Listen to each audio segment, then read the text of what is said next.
আকাশবাণী আগরতলা স্থানীয় সংবাদ পড়ছে দেবাশিস দে।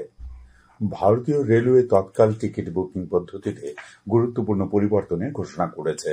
নতুন ব্যবস্থা অনুযায়ী আগামী 15 জুলাই থেকে অনলাইনে তৎকাল বুকিং এর জন্য যাত্রীদের আধার ভিত্তিক ওটিপি অথেন্টিক করা বাধ্যতামূলক হবে। Computerised passenger reservation system counter এবং অনুমোদিত এজেন্টদের মাধ্যমে বুক করা তৎকাল টিকিটের জন্য বুকিং এর সময় ব্যবহারকারীরা প্রদত্ত মোবাইল নম্বরে পাঠানো ওটিপি অথেন্টিকেট করা প্রয়োজন হবে। তৎকাল টিকিটে স্বচ্ছ, ন্যায়সঙ্গত ও যাত্রীদের স্বার্থেই এই ব্যবস্থা বলে রেল মন্ত্রক থেকে জানানো হয়। রেলওয়ে মন্ত্রক জানিয়েছে যে শুধুমাত্র সেই সব যাত্রী সাধারণ আইআরসিটিসির ওয়েবসাইট এবং অ্যাপের মাধ্যমে অনলাইনে তৎকাল টিকিট বুক করতে পারবেন যারা তাদের অ্যাকাউন্টে আধার নম্বর সংযোগ করেছেন। মুখ্যমন্ত্রী অধ্যাপক ডাক্তার মানিক সাহা সম্প্রতি জলে ডুবে মৃত 7 জনের পরিবারের সদস্যদের হাতে আর্থিক সহায়তা হিসেবে গতকাল 4 লক্ষ টাকা করে চেক তুলে দেন। সম্প্রতি পশ্চিম জেলার বিভিন্ন স্থানে জলে ডুবে 7 জনের মৃত্যু ঘটে। জলে ডুবে যাঁদের প্রাণহানি হয়েছে তারা হলেন সিধাই থানাধীন রামসাধুপাড়া এলাকার পিয়ালি দেববর্মা এবং প্রিয়াঙ্কি দেববর্মা, জেরানিয়া জয়নগর এলাকার মাহিন্দ্র সিং, মান্দাইপাড়া এলাকার তন্ময় দেবনাথ, উজান অভয়নগর এলাকার লিটন সাহা, মজলিশপুর ব্রজনগরের প্রসেনজিৎ দেবনাথ এবং প্রতাপগড় এলাকার অঙ্কুর শেষী দাস। সম্প্রতি শোকাহত পরিবার পরিজনদের প্রতি সমবেদনা জ্ঞাপন করেন মুখ্যমন্ত্রী। পর্যটন মন্ত্রী সুশান্ত চৌধুরী বলেছেন, রাজ্যের পর্যটন শিল্পের উন্নয়নে 350 কোটি টাকারও বেশি অর্থে বিভিন্ন প্রকল্পের কাজ চলছে। কেন্দ্রীয় সরকারের পর্যটন মন্ত্রকের স্বদেশ দর্শন প্রকল্প এবং এশীয় উন্নয়ন ব্যাংকের আর্থিক সহায়তায় এইসব উন্নয়ন প্রকল্পের কাজ চলছে। গতকাল আগরতলার গীতাঞ্জলি ট্যুরিজম গেস্ট হাউসে ত্রিপুরা পর্যটন উন্নয়ন নিগমের বোর্ড অব ডিরেক্টরস এর বৈঠকে পর্যটন মন্ত্রী সুশান্ত চৌধুরী সংবাদ মাধ্যমের কাছে এই তথ্য জানান। আমাদের এশিয়ান ডেভেলপমেন্ট ব্যাংক থেকে আমরা ছবিমুড়ার জন্য, তার উন্নয়নের জন্য 67 ক্রোর আমরা পেয়েছি। ঊনকোটিতে, সোনামুখীতে প্রায় 72 কোটি টাকার কাজ চলছে। উদয়পুরের বন্দুয়ারে 51 শক্তিপীঠ নির্মাণের জন্য 98 কোটি 70 লক্ষ টাকা প্রদান করা হয়েছে।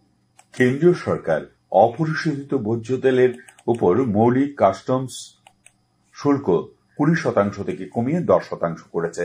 এসব ভোজ্য তেলের মধ্যে রয়েছে অপরিশোধিত সূর্যমুখী তেল, সয়াবিন তেল এবং পাম তেল। এই সিদ্ধান্তের ফলে অপরিশোধিত এবং পরিশোধিত ভোজ্য তেলের মধ্যে আমদানি শুল্কের পার্থক্য 8.75% থেকে 19.25% পৌঁছেছে। কেন্দ্রীয় খাদ্য, জনসংবরণ ও ভোক্তা বিষয়ক মন্ত্রক জানিয়েছে যে এই পদক্ষেপের উদ্দেশ্য ভোজ্য তেলের দামে স্থিতিশীলতা রক্ষার পাশাপাশি খুচরা বাজারে মূল্য কমানো, যা ভোক্তাদের জন্য স্বস্তিদায়ক হবে এবং মুদ্রাস্ফীতি নিয়ন্ত্রণে সাহায্য করবে।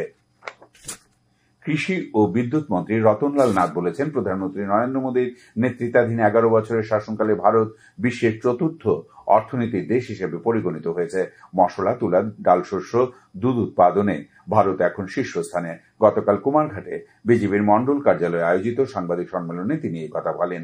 এছাড়া কৃষিমন্ত্রী গতকাল কুমারঘাট মহকুমার বেতছড়ায় গ্রামীণ বাজারে নতুন পরিকাঠামোগত উন্নয়ন প্রকল্পের ভিত্তিপ্রস্তর স্থাপন করেন।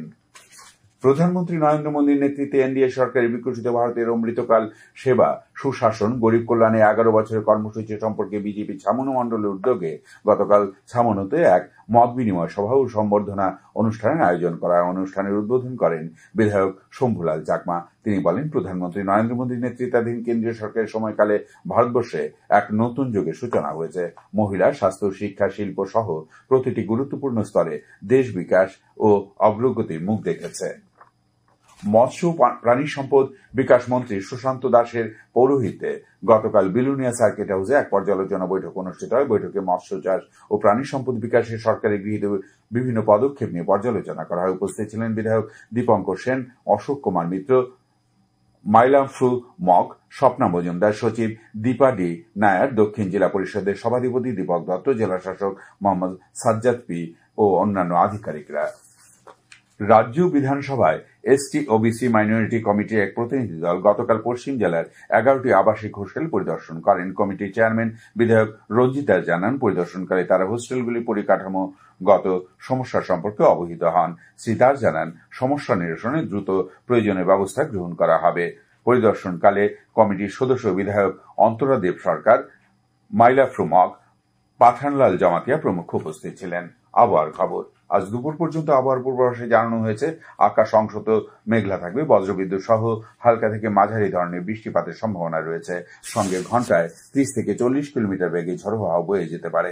তাছাড়া উত্তর ধলাই ও দক্ষিণ জেলার কোথাও কোথাও ভারী বৃষ্টিপাতের সতর্কতা রয়েছে। আগরতলা ও তার আশেপাশে গতকাল সকাল থেকে আজ ভোর পর্যন্ত বৃষ্টিপাত হয়েছে 2.6 মিলিমিটার।